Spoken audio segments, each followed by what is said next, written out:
Thank you for selecting to view this brief presentation. My name is Mary Cook, and I'm the Alachua County Public Schools Parent and Family Engagement Coordinator for the Title I Department.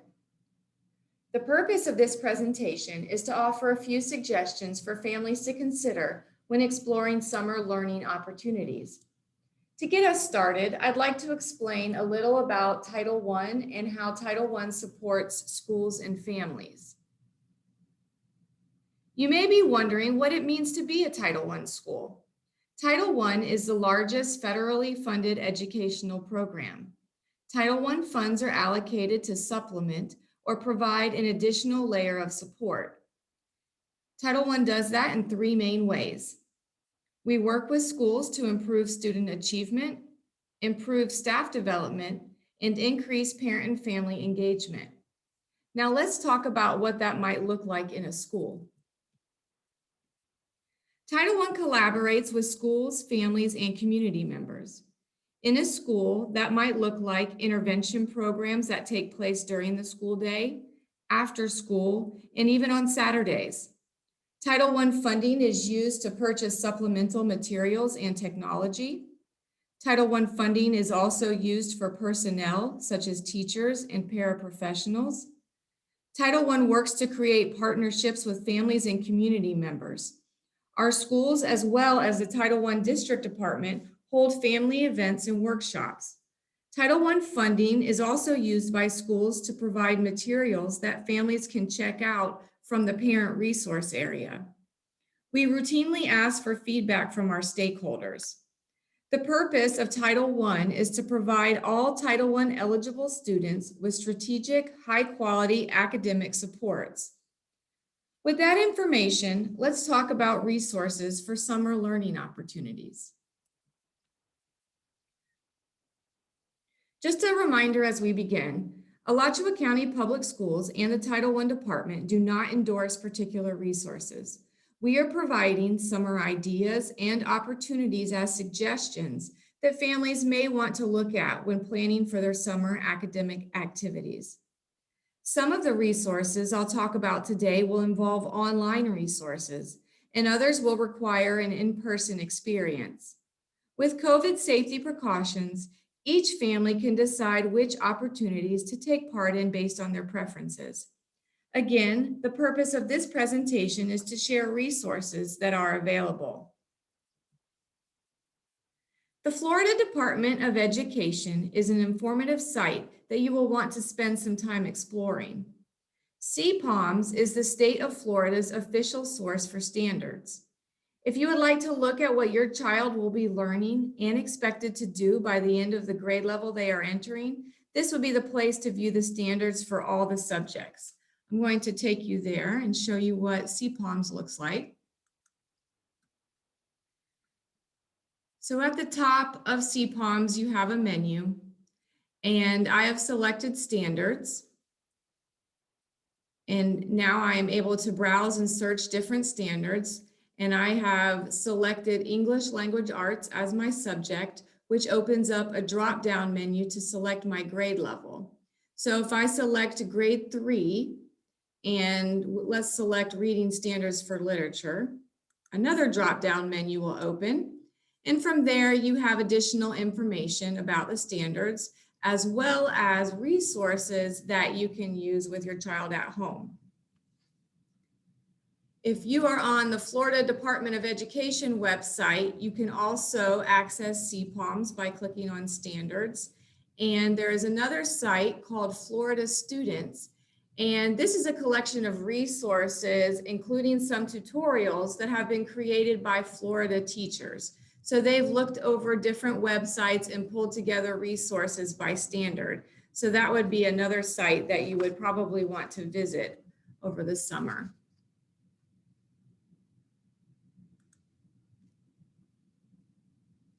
Alachua County Public Schools also has a website devoted to elementary English and language arts. From there, you will find a link to My Portal, which is a collection of online resources that currently registered students have access to. Your child should have login information needed to access My Portal. And if not, you would want to contact your child's school to obtain that information. So you can see here that you have access to all of these resources. And at the bottom, there is a handout here for parents, and that explains the different resources and what they might be used for. I'd now like to take you to the Title I website and share some of our parent and family engagement resources with you. From the school board website, which is www.sbac.edu, you would click on departments and then Title I, and that would take you here to the Title I website. So once you're on our website, if you scroll down about halfway, there is a parent and family engagement section, and the resources that I will talk about during this presentation can all be found in the parent and family engagement section. The first one I would like to show you is the Parents Make the Difference Daily Learning Planners.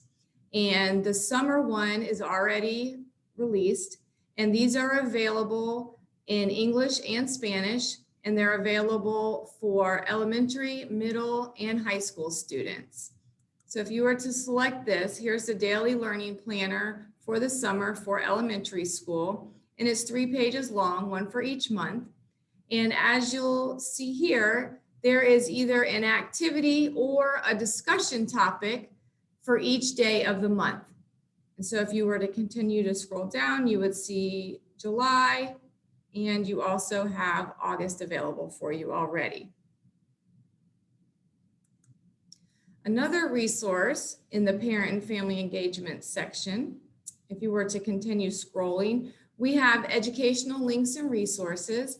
And we have informational links for families. And then if you were to click on educational links, this will take you mostly to game sites. And these offer some free content area for children. And so these are typically popular sites that students like to play the games that are located here. We also, if you were to keep scrolling, we have academic resources that have already been created. And so if you were to click on this link, it would open up a menu. And we currently have resources created for math. We have a lot for reading, as that was our main focus this school year. And we have just a few for science. We're still building the science resources. But these are here for you. You can print them and they're already ready for you to use. If you were to go back to the website, in the parent and family engagement section, we also have links to all of our webinars from this school year, as well as videos that we've made. And I'll also show you where you can find the videos on our YouTube channel. But we do have presentations that may be of interest to you located here in the parent and family engagement section. And this is here just to show you how to find the Title I website. Again, you would go to the Alachua County Public Schools website, click on departments, and then you would select Title I. Next, let's look at a few community resources available in our area. The first one to consider is the Alachua County Library District. From the main website for the Alachua County Public Library website, look in the top right corner and click on the Kids button. From there, you will be taken to the Kids page, which is full of resources such as games and virtual events, as well as links for parents. The parent links include a list of great read-alouds and bedtime books. There is also information about internet safety and links to additional parent resources. Visiting the library is always a fun time for children and adults.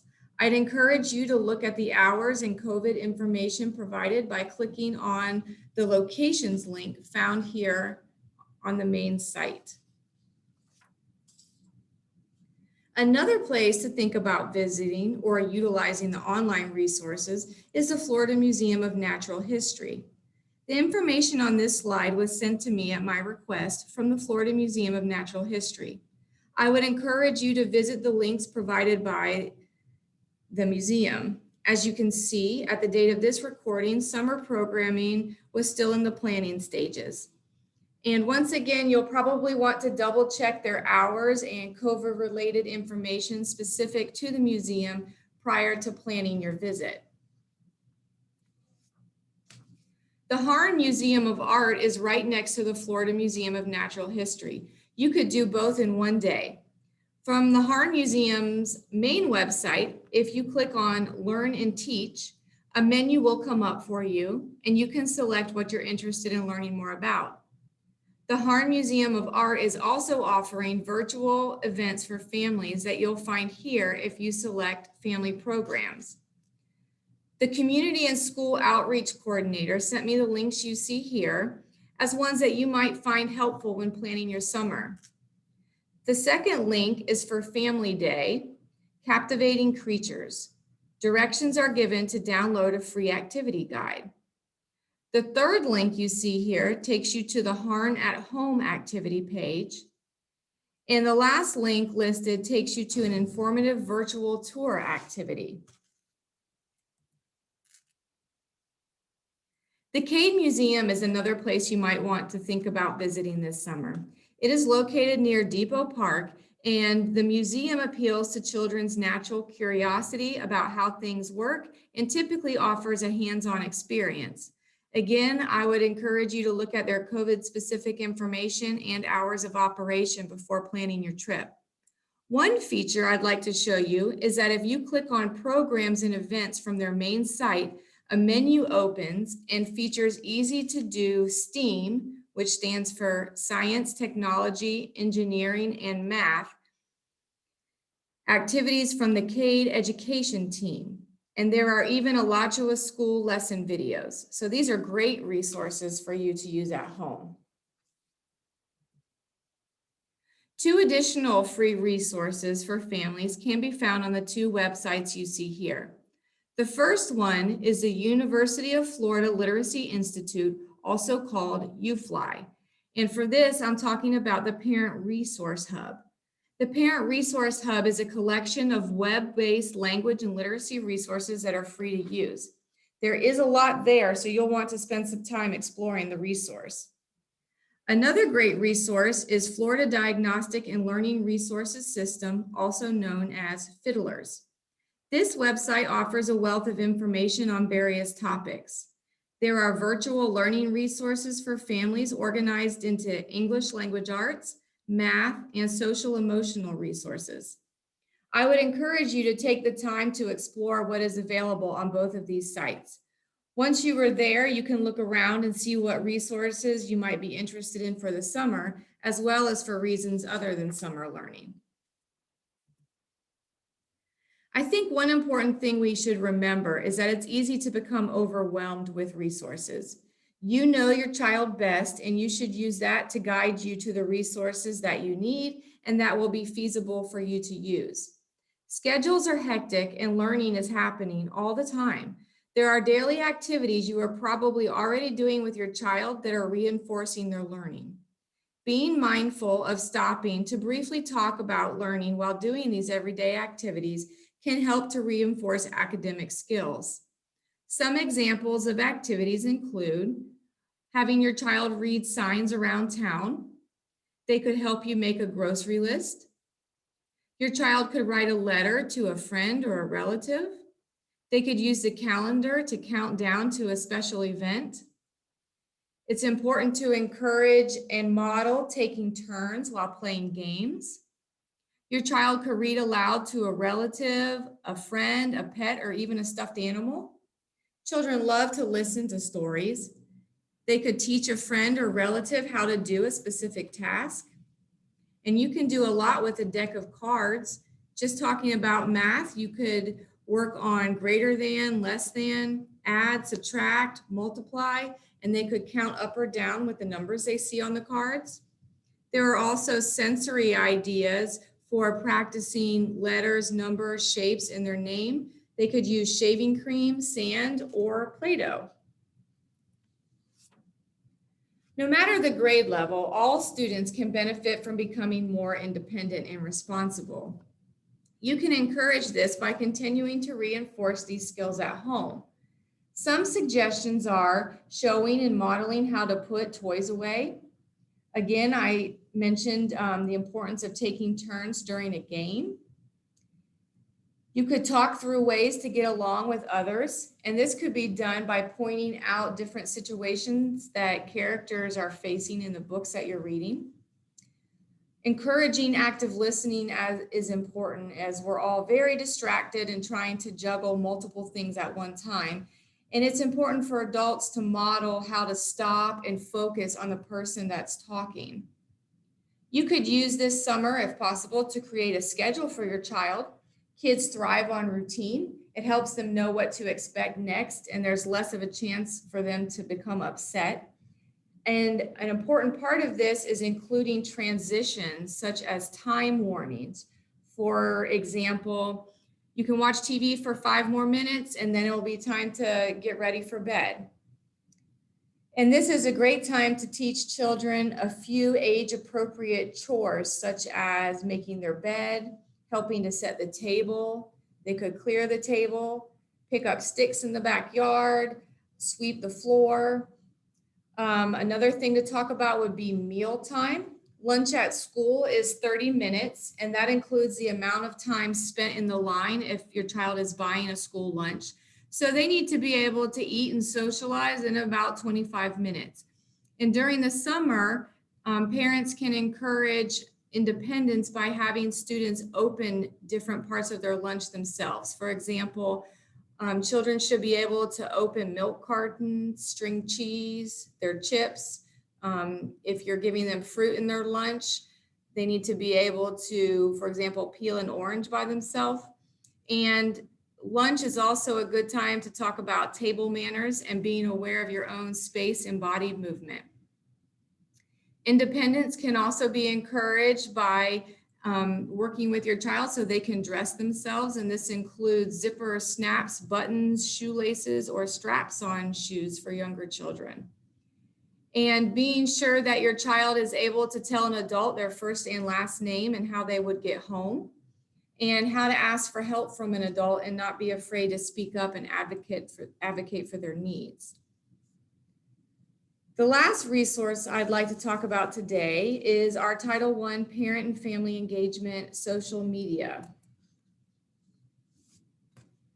Title I has parent and family engagement social media accounts on both Twitter and Facebook, and we post event information, helpful tips, links, and resources for families. We also have a YouTube channel that I'd like to show you. And once you're on our YouTube channel, if you click on videos, you can see the videos that have been posted this school year. And I'd like to show you the sight word videos. These range, they're 3 to, I think the longest one is almost 7 minutes long. And these are great resources to use at home because they showcase different sight word activities that families can do at home with with resources and materials that are typical household resources. So these activities do not require you to go out and purchase anything extra. And these showcase kindergarten students working with a teacher and the kindergarten sight words. But these could also be adapted for math facts or sight words for older children as well. So that's another resource that's available to you. I encourage you to follow us on Facebook, like us on Twitter, and subscribe to our YouTube channel to be sure you receive all the resources shared through our social media sites. Thank you for taking the time to view this brief presentation, and I hope you have a few ideas of resources you'd like to look into further, as well as possible summer activities to explore. Please take a moment to scan the QR code in order to provide us with your feedback. We do use your feedback when planning topics for future presentations. If you have any questions, my contact information can be found on this slide. Thank you, and I hope you'll be able to utilize a few of these ideas with your child during the summer.